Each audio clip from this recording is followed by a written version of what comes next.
Hello, this is Tommy Franks. Welcome to the 4-Star Leadership Podcast, a product of the General Tommy Franks Leadership Institute and Museum. We're here to get a view into the lives of the legacy makers, the movers and the shakers of today, to offer insights from the full spectrum of the leadership community.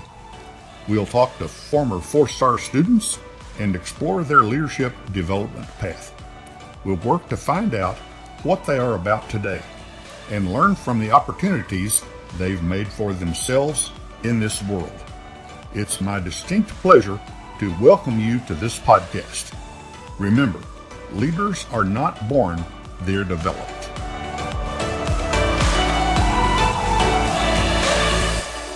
Good morning, everybody, and welcome to another episode of the Core Principles of Leadership with General Tommy Franks.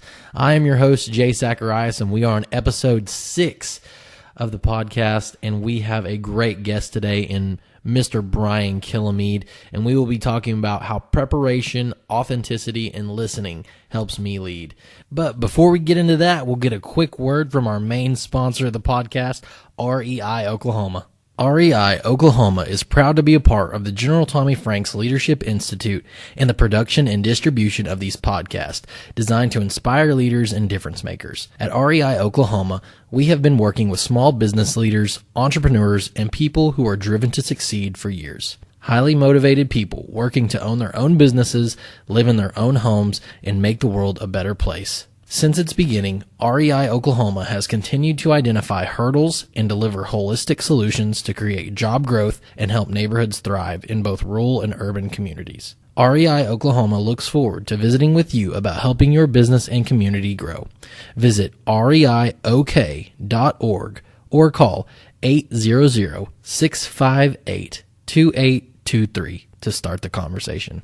And now for the man himself, Brian Kilmeade. Brian Kilmeade is the co-host of Fox News Channel's Fox and Friends that airs weekdays from 6 to 9 a.m. Eastern Time along Steve Doocy and Ainsley Earhardt. Additionally, he serves as host of the Brian Kilmeade Show weekdays from 9 a.m. to 12 p.m. Eastern Time, a nationally syndicated 3-hour radio program on Fox News Radio. He is also the host of What Made America Great in America, Great from the Start on Fox Nation, Fox News Channel's online subscription-based streaming service. Kilmeade joined the network as a sports reporter in 1997. We are very happy to welcome Brian to the show. How are you, Brian? I'm doing great, thanks. You know, it's a good day to listen to a podcast, and I'm excited for these key points you've kind of given me to go over with our students and our alumni and our listeners. But before we get into that, go ahead and tell us a little bit about your personal life. You know, where are you from? Where did you go to school? Give us the essence of who is Brian. I grew up in Massapequa, Long Island. Went to Massapequa High School, then went on to Long Island University. After that, jumped into the real world, played soccer since the time I was 5, up until through college, up until I was 22.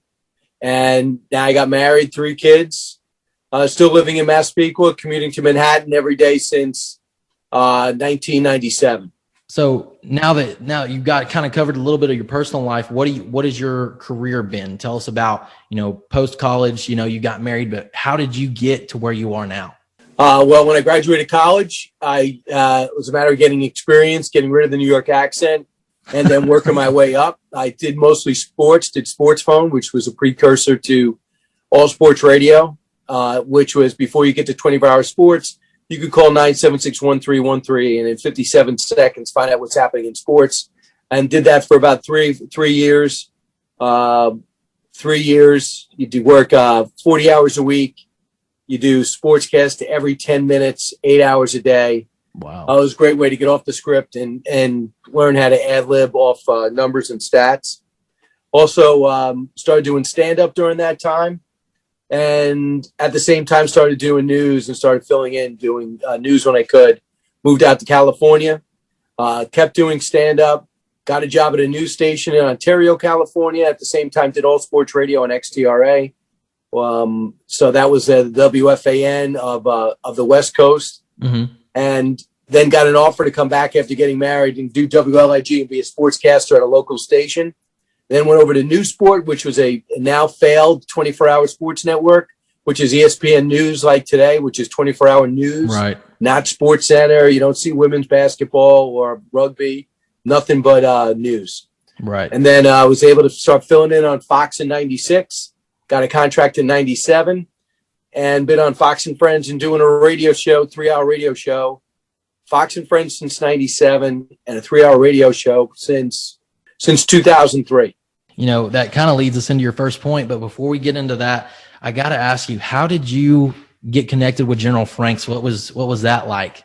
Well, he would come on during the wars. He would come on prior to the Afghanistan war, prior to the Iraq war. Even when he retired, I continued to stay in touch with him. We did a few events. I was on the dais with him. He was kind enough to endorse my George Washington's Secret Six book and Thomas Jefferson and the Tripoli Pirates. Mm-hmm. And in exchange for providing books for his leadership courses. And he'd be somebody that would always come on TV and radio with us for a while. But he was the nicest Clinton general and the most competent that I can remember. He called himself that. Did he really? Yeah.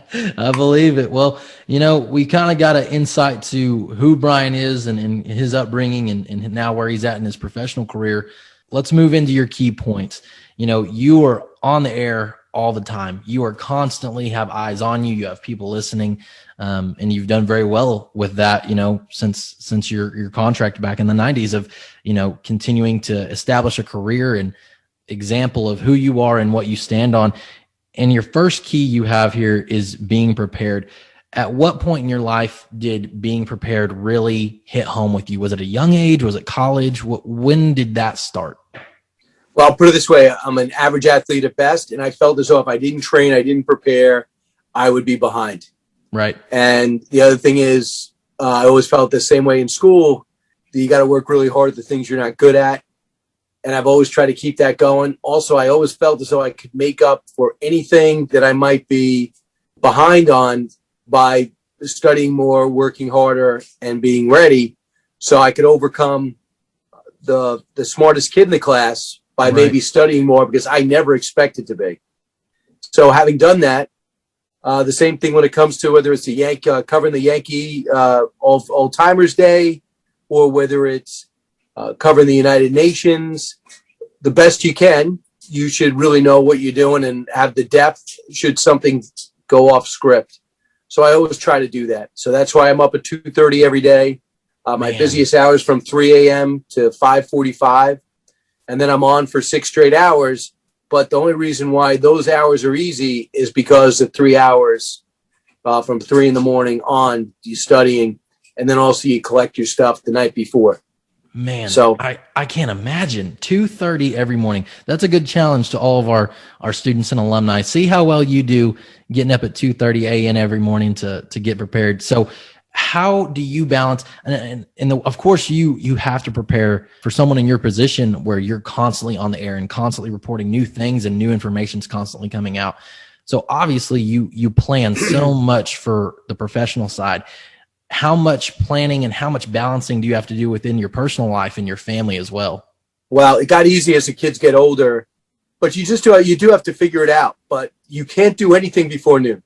You know, no matter what happens, you can't do anything before noon unless there's something to do with work. For example, I'm going to miss Friday's radio show to do a shoot in Texas.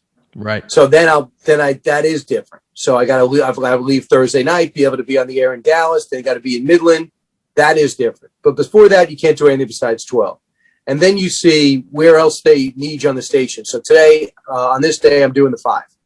So I know in between I'm doing you. So you just schedule stuff in between. Stuff you have no control of. Stuff you have no control over is the place you're hosting and anchoring. And the other stuff you fill in between, knowing that, you know, if something happens with your family, you plan ahead. If one of my daughters or son has a major event, I'll either take it off or work around it. Right. And of course, you know, I'm sure you have great helpers. And I think this is a good point to make to a lot of our alumni. I think a lot of the time we try to, and up to a certain point in life, depending on how busy we are, you try to put it all on your back. Okay, I'll schedule that. I'll schedule this. At a certain point, how important is it for you to have great people that help you schedule and help keep you on track? And, you know, how do the people around you make you more successful, and how much of a blessing are they to you? I think support is great. We have somebody who helps us all 3 anchors out the best you can, whether it's travel logistics, And then I have somebody on radio who helps in every aspect. He's kind of a coordinator. Right. Could handle all other requests and things like that. And then when I have a book out, I'm able to pull into that team the social media people and then the publisher people to coordinate with the other people at work. So it's good that everybody pulling in the right direction. But I wouldn't say I'm at the point where I actually have a staff like the general has or things like that. Right. And, you know, being able to find that balance at home and at work is so important. So with all that being said and you showing how being prepared is just paramount to you, what is it about your job and the difference you make on a daily basis? What is the driving force behind all that hard work and all that preparation? What is the end goal for you? Well, put it this way. If you don't perform, you lose the best job in the world. There's so many great people who are not in the job. They're underemployed or unemployed. And a lot of it's by chance. So if something happens where, you know, I'm not prepared or I got to do something, that's one thing. You know, if something happens where at work they want to make a change, I don't want it to be because I wasn't prepared, wasn't ready, wasn't responsible, or my work ethic, my attitude. So if you believe that your job is not guaranteed the next day, your approach is to perform every day.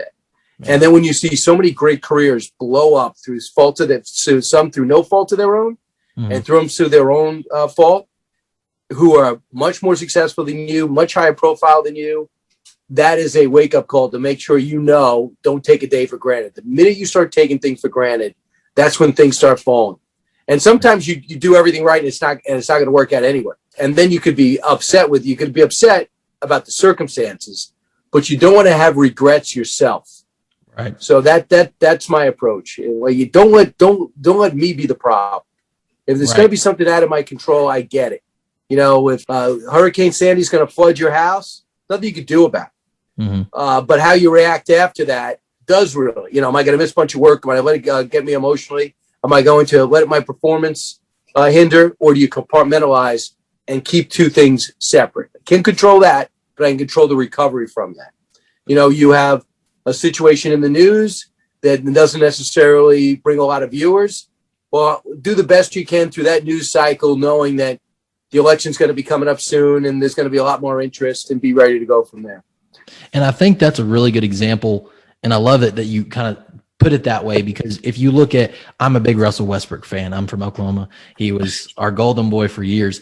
And in the same way that you said, you take the approach of, my job is not guaranteed tomorrow. There are plenty of people that could step up and give me a run for my money, but I'm going to work so hard that they continue to trust me, in the same way that Russell leaves it out on the floor every single night. I mean, a workhorse. So that's a good point to give our alumni and our listeners.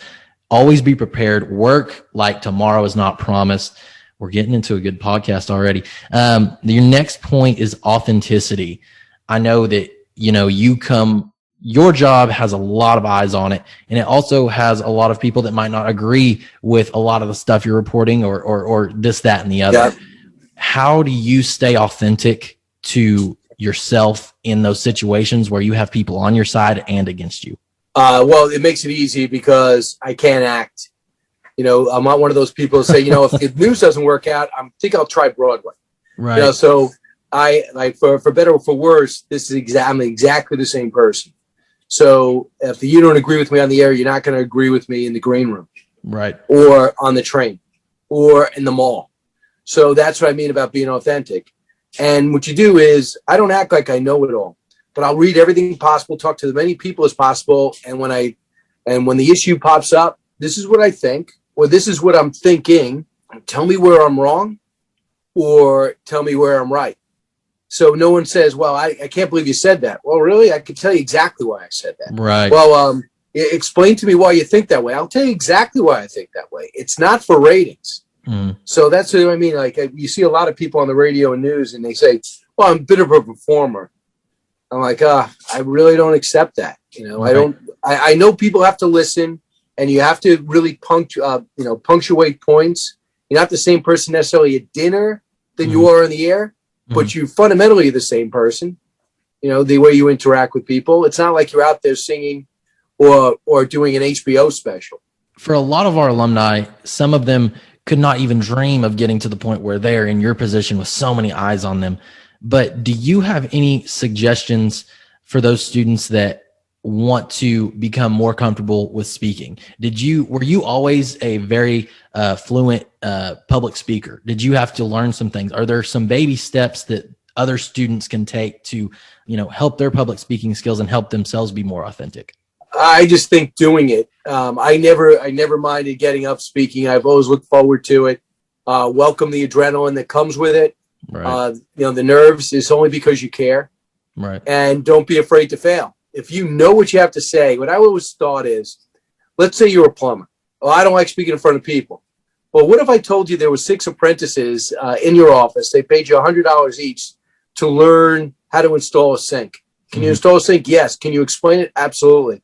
Well, now they're going to be in folding chairs. You're going to be at a podium. They're going to give you the equipment. You're going to explain it. That person will not be nervous. Why? They do it every day. They're comfortable. They're comfortable taking questions. They're comfortable with the wrench. They also know what it was like to learn it, how long it took to get it. So if you are comfortable with the topic, it's not like, well, I like speaking in front of people. Well, I'm not asking you to explain to you what the Bible means to you. Right. I'm asking I'm asking you to explain your expertise in a conversational way. Right. And that's why you see a lot of people hop on the air as experts on television. You go, well, how long have you been doing that? Well, I haven't been doing it, but I'm Karl Rove, and I know the insides and history of politics. Right. How are you on television? Well, I'm telling you what I know. So I'm not nervous. So if you know your topic, if you really are passionate about your topic, then you work on the fine points of slowing down, making eye contact, when to walk, when to stand, how to use your hands, how to read the prompter. But the first thing is, if you know your topic and you want to relay your message, the rest of the stuff is working around the edges. Absolutely. And it's funny you bring up Karl, because he's been one of our episodes already that'll be releasing in April. And then we actually just had in June, we had Harry Rhodes. He's the co-founder of the Washington Speakers Bureau. And he put it in the same way you did. When you make it in a way that you tell a story and you take ownership of it, you know what you're talking about. If you try to make it a story, when you take ownership of that, then you just have to work on the fine points and repetition. So many times, you hear people say, well, I wish I was a more avid reader. I wish I went to the gym more. And like you said, the only real change that you can make is repetition. I mean, you've got to stay consistent with what you're doing and what you're trying to accomplish. And humble your approach. I sometimes, some people are so cocky, and even though they know their topic, I find I'm like, okay, we get it. You're very good at your job, but be the least impressed with yourself. Absolutely. And if you have that humility, especially guys like General Franks, he's got all these accomplishments, fights all these wars, injured, I think it was in Vietnam, almost died, comes back, but he doesn't have to wear that on his sleeve. Go look him up if you need to know. And because he accomplished all that, he doesn't need to show you. I also did the first 5 UFCs. And those guys were fighting for $100, or they do it on the side when they weren't doing their full-time job. So here, these guys, lethal weapons. They're in the first 4 UFCs. They could rip everybody's head off. They have every right to walk into a bar or a hotel with a swagger. They're just the opposite. Why? Because they know they did it. They have nothing to prove. They'd be the first one in most cases to walk away from a fight. Why? Because they got nothing to prove. They know what happens if they do. So that comfortableness with who you are, to me, often plays out in a humility, which might be mistaken for lack of confidence when it's actually just the opposite. Oh, that's good. That's really good. And like you said, that shows their character. And whenever you take ownership of your own character, you have nothing to prove. Exactly like you're saying. Character is something that General Franks holds dearly. It's one of our core principles within the Leadership Institute, and being able to showcase your character in a humble way leads to far more respect for you than it would if you were just cocky and walking everywhere like you owned everything and knew everything. So, man, being authentic, having true character, having a leader's character, very important. We're going to take a quick sponsorship break, and we'll be right back with Brian. Hello, this is Jay Zacharias with the General Tommy Franks Leadership Institute and Museum, and I would like to tell you about one of our partner sponsors. His name is Justin Krieger, and he has worked as an independent insurance agent at Krieger Insurance Agency in his hometown of Hobart, Oklahoma since 1999. Justin is honored to help with the annual Celebration of Freedom event and has been a board member for the General Tommy Franks Leadership Institute and Museum for many years. He is also a fifth-generation farmer and rancher in Kiowa County, where cattle, crops, and even insurance is sold with a handshake. Give him a call at 580-726-3076 or come by the office if you would like to speak with Justin Krieger or Kathy Langford about insurance. We are thankful to our customers and friends who have supported us through the years. Again, Justin would like to say how honored he is to live in such a great country and how proud he is to help sponsor these podcasts. Please enjoy the rest of this podcast experience from your friends at Krieger Insurance Agency. And we're back with Brian Kilmeade. We're on your last key point you gave us, and it's probably the most important thing in our key point in our Leadership Institute of communication. There's so many different facets to communication, dialogue, content, consideration, comprehension, verification. But the number one thing that General Franks and Brian hold dear about communication is listening. Tell us a little bit about, where you found your passion for listening within communication. Because I know I don't know everything. And if you have a guest on, especially in your position, if you're going to talk the whole time, how could you why have a guest? Right. And I think the guy that exemplifies that most, who's the most popular guy on TV right now, is Tucker Carlson. He lets you know where he stands. And then when he has a guest on, he wants to know where they stand. And I just think that's an extreme example of somebody who listens first, but yet he's the number one personality in the country. And he thinks it's important to listen. So, because he wants to learn. And you take what you get from one person, you build on that, understand where they're coming from, say to yourself, well, I could see some points in that. And you take that with you. And it's a part of building, like, for example, in your Leadership Institute, you might have one great leader, but that doesn't work for everybody. Everyone's got some attributes you can gather from. And the minute you know it all is the minute you know that you don't know enough, if you have any type of humility with you. To me, especially if you're doing interviews, people keep leaving clues out by their end of their sentence. If you're so glued to your next question, people at home are going to be frustrated. So if I'm talking to you and you say to me, I really love doing this, as long as I can hold on to the job, well, who knows what's going to be next. And if I don't pick up on the fact that you kind of indicated that your job might be coming to an end, I go, why do you sense that there might be someone behind you, or is your company might be going in a different direction? Right. Because then you're showing me something that matters to you. Give me a clue that if I show I care, I'm going to pick up on that clue. If I show it's about me, or I'm so nervous that I'm just so glued to my next question, I think there's bad communication. Being able to take all of that, and the one thing that General Franks always says is we've got to learn how to disagree without being disagreeable. And I think that's a huge problem that we're facing right now. And being able to do just what you said, sit back and truly listen, put yourself in someone else's shoes, try to see it from their perspective, try to understand where they are coming from. You might not agree with everything everyone says, but if you can take yourself and outside of your ego, and a lot of the times that's one of the biggest issues is people just hold on to it so tightly that they can't put themselves in a perspective where they say, I understand where you're coming from. I see that, but this is where I stand.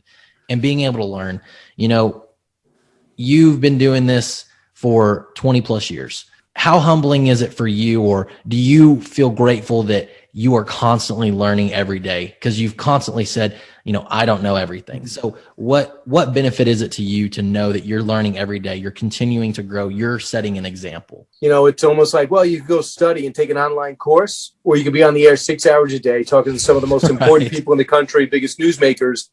And if you're actually listening, you're really going to class 6 hours a day.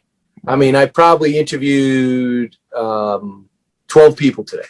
Mm-hmm. And on radio, I had them for like 12 minutes. Mm-hmm. On TV, I had them for about 6 minutes. Then you have time to prepare for that. And then you have other issues that Mm-hmm. So you do that long enough, this stuff just starts sticking to you. And then you start learning from people on a regular basis. Like, Newt Gingrich hops on. He's got the knowledge of practical knowledge. He's got the institutional knowledge. He's got the historical knowledge.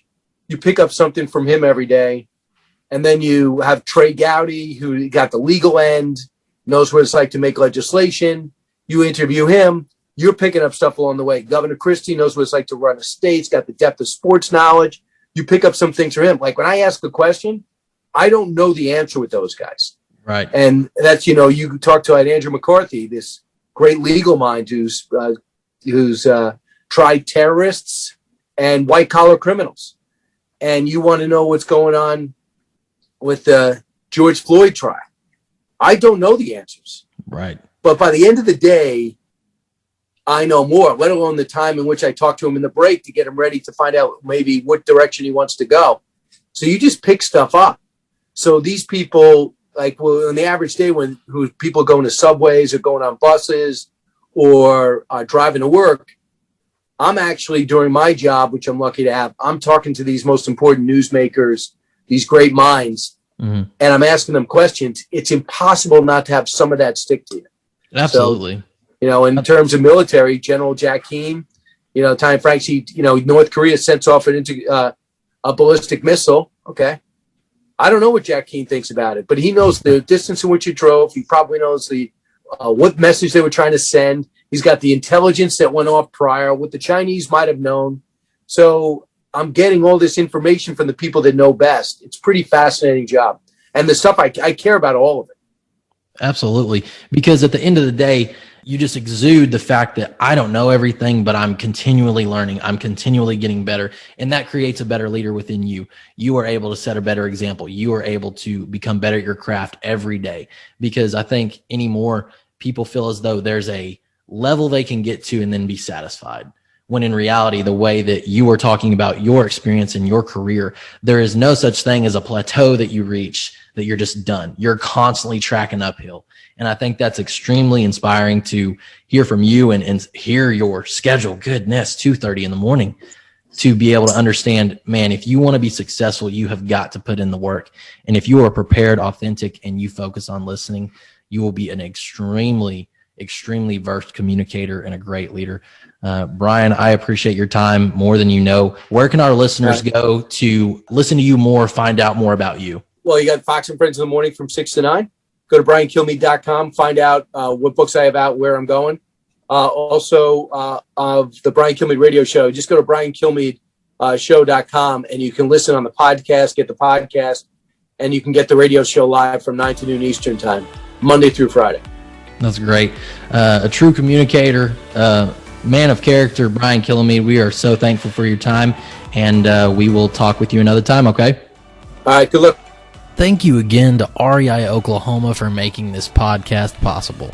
For nearly 40 years, the board, staff, patrons, and supporters of the nonprofit economic development REI Oklahoma are committed to expanding Oklahoma's economic prosperity, earning the reputation of being one of the most comprehensive economic development organizations in the country.